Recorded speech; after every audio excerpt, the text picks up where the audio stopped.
दोस्तों नमस्कार। मैं राकेश श्रीवास्तव, एक author, speaker, trainer, counsellor, life coach और एनएलपी प्रैक्टिशनर। तो दोस्तों आज हम बात करेंगे पहले पर्सनालिटी डिसऑर्डर की, जिसको कॉमनली ओसीडी बोलते हैं। और ओसीडी के लिए मेरा ये कहना है, ये कम ज्यादा किसी न किसी तरीके से हर एक में होता है। मैं भी ओसीडी। अब मेरे अंदर क्या है, मुझे चीजें वेल ऑर्गेनाइज चाहिए। जो चीज जहां पे रखी है वहीं चाहिए। मेरा हर किसी से कहना है, जो चीज आप जहां से उठाओ वहीं रखो, जिससे किसी दूसरे को ढूंढने में तो तकलीफ ना हो। It's OCD. कुछ लोग होते हैं परफेक्शनिस्ट। ओसीडी, ओसीडी है क्या? दो वर्ड इसमें मेन है, ऑब्सेशन और कंपल्शन। ऑब्सेशन मतलब कि आप ऑब्सेस्ड हो, वो आप उसके बगैर रह नहीं सकते। That is a part of your life. और दूसरा कंपल्शन, होना ही होना है। कोई इफ एंड बट नहीं, अभी करेंगे बाद में करेंगे, कहीं कुछ नहीं। अभी होना है तो अभी होना है। कंपल्शन, एक तरह से आप कह सकते हो मुन्ना भाई एमबीबीएस वाले लैंग्वेज में, दिमागी लोचा। तो हम आज ओसीडी पे बात करेंगे। दोस्तों जैसा मैंने आपको बताया, ये एक मेंटल हेल्थ कंडीशन है जिसमें दो चीजें इन्वॉल्व हैं, कंपल्शन और ऑब्सेशन। मतलब ऑब्सेशन ये है कि जैसे कहते हैं ये चीज अगर नहीं हुई, जैसे मैं अपना उदाहरण दूं, अगर मेरी चीज किसी ने हटा दी और मुझको वो चीज वहां पे नहीं मिली तो मेरा दिमाग खराब हो जाता है। फिर वो कहते नहीं, सारी चीजें एक किनारे, वो अपनी जगह। वही कंपल्शन कि मैं आऊंगा, अपनी चीजें अपनी जगह। ये नहीं कि बाद में रखते नहीं। आने के बाद रूम में पहला काम, कपड़े उतारे अपनी जगह, लैपटॉप अपनी जगह, पेन अपनी जगह, हर एक चीज की जगह मेरे यहाँ मेरे टेबल पे फिक्स है। वो कभी भी चेंज नहीं हुई, आज नहीं सालों से। तो ये क्या है कि अगर वो चीज नहीं हुई तो एक जिंदगी बेकार लगने, जिंदगी पूरी डिस्टर्ब हो जाती है। अब आते हैं कि ये ओसीडी का रीजन क्या है। तो केवल पॉइंटर मैं बता के चलूंगा, ज्यादा डिटेल में नहीं जाऊंगा, कुछ उसको ब्रीफ करूंगा बस। पहला है फैमिली हिस्ट्री। दूसरे वर्ड में आपके लीजिए जेनेटिक, कि अगर कोई आदमी फैमिली में वैसा है तो होना पॉसिबल है। एक तरह से ये भी कह सकते हैं कि इसमें जीन्स जो है मेजर रोल प्ले करते हैं फैमिली हिस्ट्री में, जो जेनेटिकली आता है नेक्स्ट जनरेशन। दूसरा बायोलॉजिकल रीजन। बायोलॉजिकल रीजन क्या है? जो मैंने बताया, दिमागी लोचा, कि कई तरह के हमारे ब्रेन में कई तरह के सिक्रीशंस होते हैं। और हर जो हार्मोन्स हैं जिनका सिक्रीशन होता है उसका अलग अलग रोल। उसमें कोई भी इम्बैलेंस हुआ हार्मोन का तो it may cause the OCD. तीसरा रीजन है इन्वायरमेंटल कॉजेज। इसमें आप कह लीजिए कि अब जैसे कोई आदमी कहीं ऐसी जगह रहता है, जैसे जहां पे धूल ज्यादा होती है, अब एग्जाम्पल रेगिस्तान का, वहां पे रेत उड़ती रहती है। अब वो आदमी वहां का यहाँ अगर आ जाता है पुणे में, तो भी उसको लगेगा कि वो धूल आ रही है, वो गले में उसके ससराहट होती रहेगी।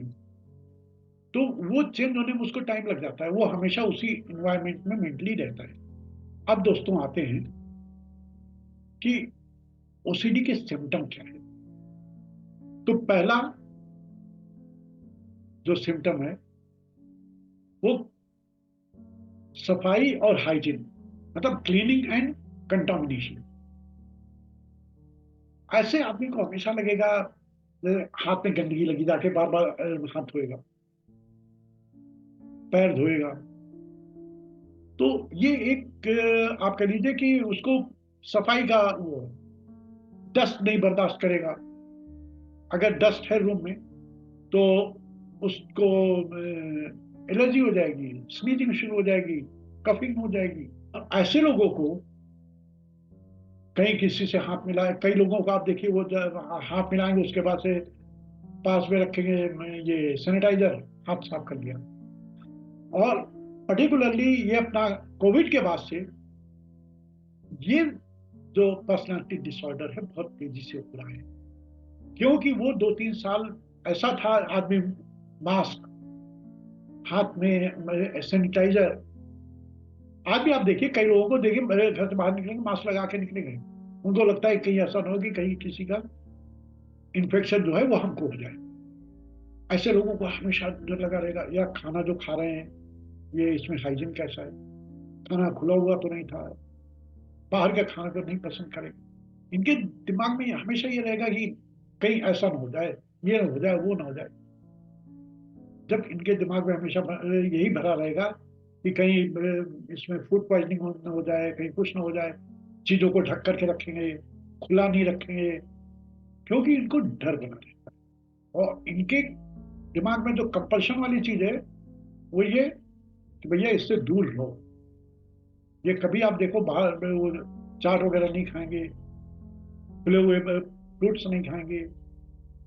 और एक सिम्टम है जैसा मैंने आपको बताया, बार बार हाथ धोना। दूसरा सिम्टम है सिमेट्री एंड ऑर्डरिंग। ऑर्डरिंग मतलब सिक्वेंसिंग, सिमेट्री मतलब एक जैसा। अरे कई लोगों को आप देखिए नाक यहाँ पे खुदाई तो उनको फील होगा इधर भी, इधर भी। तो सेम प्लेस पे वो ईचिंग करेंगे, दाहिने घुटने में ईचिंग हुई तो बाएं में भी हो। तो एक ही जगह एक ही ऑर्डर में चीजें का होना। और दूसरा जो सिक्वेंसिंग की मैंने बात करी, मेरा उदाहरण थे, जो चीज जहां से उठाओ वहीं रखो, हर चीज की जगह निश्चित है। देखिए ओसीडी कुछ जगहों पे बहुत अच्छी है, वही इसका उल्टा अगर चीजें डिस्टर्ब हो गई, जो चीज जहां पे है वहां पे नहीं है, तो वो एक एम्प्टीनेस उनको फील होगा, यार कुछ मिसिंग, समथिंग इज मिसिंग, ये वाली फीलिंग है। अब कुछ लोग रिचुअल्स काउंटिंग के हिसाब से करते हैं कि भाई कई लोगों को मैंने देखा है ये गायत्री मंत्र 21 बार पढ़ रहे, नमाज 5 बार पढ़ी जा रही। तो these are fix rituals and counted. और ओसीडी के जो वाले लोग जो होते हैं इनके अंदर और है, एंजाइटी हमेशा बनी रहती है, हमेशा एक अंदर से डर रहेगा कहीं ऐसा ना हो जाए। मतलब they will always think negative, कहीं एक्सीडेंट ना हो जाए, कहीं ऐसा ना हो जाए। और इसका एक और उदाहरण, आप घर से जा रहे हो, किसी ने पीछे से छीन दिया, तुरंत रुक जाएंगे, दिमाग में तुरंत आएगा कुछ बुरा होने वाला है। अब वो वापस आएंगे, बैठेंगे, पानी पिएंगे, फिर जाएंगे। बिल्ली ने रास्ता काट दिया, वापस आ जाएंगे। जैसे रिलीजियस रिचुअल्स होते हैं वैसे ऑर्गेनाइजेशनल रिचुअल्स होते हैं कि वो सब स्ट्रिक्टली फॉलो करते हैं। 9 बजे ऑफिस आना है तो 8:55 पे पहुंच जाएंगे, 9:05 में। 13 तारीख को रिपोर्ट सबमिट करनी है तो 12 तारीख की शाम को उनकी रिपोर्ट तैयार रहेगी।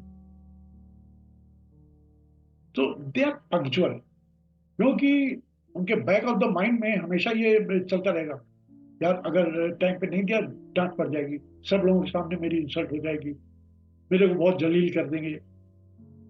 तो इस डर से वो टाइम बॉन्ड काम करते हैं, वो कहते हैं ऑर्गेनाइजेशनल रिचुअल। और इसके अलावा एक और चीज जो है वो ओसीडी में होती है कि इनको डिस्टर्बिंग थॉट्स बहुत परेशान करते हैं, ज्यादातर किससे, वायलेंट टाइप की, कहीं कोई वो एक्सीडेंट हो जाए, कहीं कोई हमको मार न दे। और दूसरा सेक्सुअल, तो ये दो तरह के डिस्टर्बिंग थॉट्स इनके दिमाग में फ्रिक्वेंटली आते रहते हैं जो इनको परेशान करते हैं, और जिसके कारण ये गिल्ट में भी रहते हैं, और शेम, इनको बहुत जल्दी शर्म आती है, और ये स्ट्रेस के शिकार हो जाते हैं। ओसीडी का जो वर्स्ट पार्ट है कि अगर एडवर्स साइट हो गया तो इनके दिमाग में हमेशा वो सेक्स रिलेटेड थॉट्स आते रहते हैं, वायलेंस के थॉट आते रहते हैं, और ये इतने ज्यादा बाद में रिपीटेटिव होते रहते हैं कि उसमें ये डूबने लगते हैं और ये जल्दी उससे निकल नहीं पाते। और अगर ये रिलीजियस हुए तो अपने रिचुअल्स के लिए बहुत ही ऑब्सेसिव होते हैं, बहुत ही ज्यादा। मेरे एक फ्रेंड हैं, वो all across the world travel करते रहते हैं, उनको मंगलवार को हनुमान जी के मंदिर जाना ही जाना है। और देखिए, उनको मिल भी जाता है हनुमान जी का मंदिर, कहीं भी हो, चाहे यूएसए हो, चाहे गल्फ कंट्री हो, चाहे सिंगापुर हो, चाहे जापान हो, कहीं भी हो, हनुमान जी का मंदिर मिल ही जाता है उनको, छोटा या बड़े जैसा भी। तो ये रिचुअल्स के बारे में बड़े ही ज्यादा ऑब्सेसिव होते हैं, बहुत ही ज्यादा। और इस ऑब्सेशन के वजह इनके अंदर कंपल्शन आ जाता है, नहीं करेंगे तो बुरा हो जाएगा, मतलब एडवर्स साइड इनके दिमाग में पहले आती है। और दोस्तों, जब ये हार्मोनल इम्बैलेंस होता है तो इनके अंदर एक अनजाना सा डर बैठा रहता है, कहीं कोई मेरे को नुकसान न पहुंचा दे, कोई मेरे को मार न दे, कोई हमको ये न कर दे। उसका एडवर्स भी होता है, इनको होता है इसको मार दे, इसको टक्कर मार दे, इसको हिट कर दे, इसको किल। तो दोनों साइड होता है, अपने को भी लेकर और दूसरे को भी लेकर के। बिलोंगिंगनेस आपकी भी लीजिए, अपने को भी लेकर के, अपने फ्रेंड्स, अपनी फैमिली, इवन कि दूसरे जिनको अननोन। अब सपोज कर लीजिए ये सड़क पे जा रहे हैं, गाड़ी से जा रहे हैं, तो मान लीजिए इन्होंने केला खाया, छिलका जो है, अब ये बाहर नहीं फेंकेंगे, इनके दिमाग में आएगा या बाहर फेंका, अगर कहीं पीछे से कोई बाइक आ रही है, केले के छिलके पड़े स्केट करके, या कोई इससे पैर फिसल गया किसी का, तो ये किसी को हर्ट नहीं करना चाहते। और यही चीज अपने लिए भी होती। ये चलेंगे रास्ते पे एकदम बड़े अलर्ट उसमें, देखते हुए चलेंगे कहीं कुछ उल्टी सीधी चीज तो नहीं पड़ी है। और अपनी इस आदत की वजह से ये क्या है कि जो इनका आप कह लीजिए डॉक्यूमेंटेशन है, ये बार बार चेक करेंगे, कहीं मैंने फेंक तो नहीं दिया, कहीं मैंने फाड़ के तो नहीं फेंक दिया, ये दिमाग में इनके चलता रहेगा। तो ये लोग करते क्या है, एक ही चीज की कई कॉपी बना के रख लेंगे, अलग अलग रखेंगे कि अच्छा ठीक है, ये नहीं मिला, वो उससे काम चलाए, उससे एक पेन की जगह अगर कहीं जा रहे हैं तो दो पेन रखेंगे, तीसरी पेन इनके बैग में पड़ी होगी। तो ये एक ही चीज को मल्टीपल उसमें रखते हैं। ऐसे लोग जैसा मैंने, किसी को नुकसान नहीं पहुंचा सकते, ये चलेंगे तो टिश्यू पेपर ऐसे नहीं फेंकेंगे, मतलब हर चीज को बड़े सोच समझ के करेंगे। तो इनका ये जो ऑब्सेशन है, ये कंपल्शन में चेंज होता है, और वही इनकी आप कह लीजिए आदत बन जाती, पर्सनालिटी डिसऑर्डर। और कुछ एक बड़े फनी आप कह लो कि ओसीडीज होते हैं। अब जो कई लोगों की आदत कड़ाक की आवाज होती है, कई लोग होते हैं वो लगता है उनके गले में कुछ फंसा हुआ हमेशा करते रहेंगे। कुछ लोगों को आदत है कंधे उचका रहे हैं, कई लोगों की याद ओसीडी में होता है आज ये कि ब्लिंकिंग, आंख फड़कती रहेगी, जहां या भाई वो फड़कती रहेगी, इट्स ओसीडी। मैंने आपको बताया नाखून चबा रहे हैं, कई लोग बैठेंगे यूं यूं उंगलियां चटकाते रहेंगे, तो ऑल दीज ओसीडी।